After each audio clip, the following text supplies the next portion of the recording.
At its current level of housing construction, it would take the East Bay city of Concord until 2984, almost the next millennium, to reach its 2040 housing goals, according to a new map from the Metropolitan Transportation Commission, MTC. Oakland residents would have to wait until 2295 before enough housing is built for its projected 2040 population.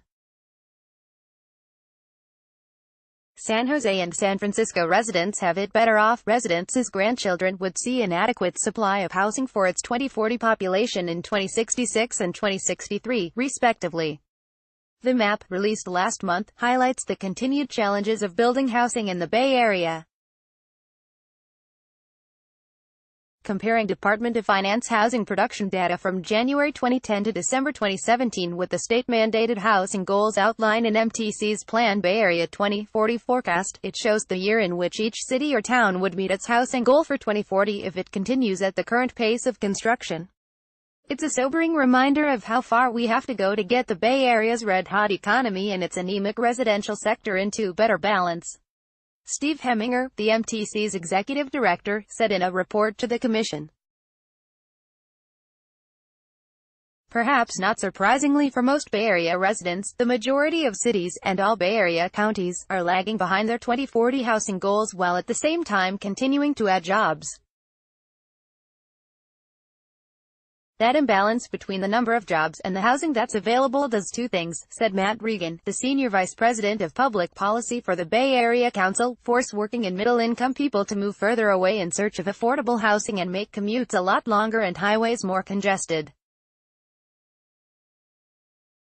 Development follows the path of least resistance, Regan said, and the evidence is in the map. The cities that are actually on track to add housing are the ones furthest from the job centers in the Bay Area and are places with fewer public transit options, which forces more people to drive. Dublin, Pleasanton and San Ramon in the Tri-Valley, Pittsburgh and Brentwood in East Contra Costa County, Fairfield in Solano County, and Gilroy and Morgan Hill in Santa Clara County. That means we are building homes on virgin land and open space, far away from the job centers in the urban core, where housing production is anemic, Regan said. Almond orchards don't file CEQA lawsuits or show up at council to fight new housing, but angry neighbors do. That might seem counterintuitive to some residents, especially in the Bay Area's three largest cities, where cranes dot the skyline, said Pilar Lorenzana, deputy director for Silicon Valley at Home, an affordable housing advocacy nonprofit. In other cases, such as Marin or San Mateo, which have historically resisted development, the stereotypes are confirmed, she said. We are churning out a massive number of jobs, she said. So, even though community members are up in arms against development, because they feel like too much development is happening, it's actually not enough. Or at least, it's not enough for the number of jobs we are creating. The map doesn't distinguish between affordable or market-rate housing, said David Vaughton, a principal planner at MTC, who helped create it. But other data from the MTC shows the gap between what is being built and what is needed when it comes to affordable housing is even wider, he said. Start your day with the news you need from the Bay Area and beyond. Sign up for our Morning Report weekday newsletter. Still, Lorenzana is hopeful this trend can be reversed, or at the very least, slowed. Housing bills approved by the legislature last year removed some of the control cities have over approving new housing projects if they aren't meeting their targets. Cupertino, a city historically resistant to development, allowed a 2,400-unit housing development to move toward approval, which is expected to be finalized in September, after years of delays because it was lagging far behind its 2040 housing goals.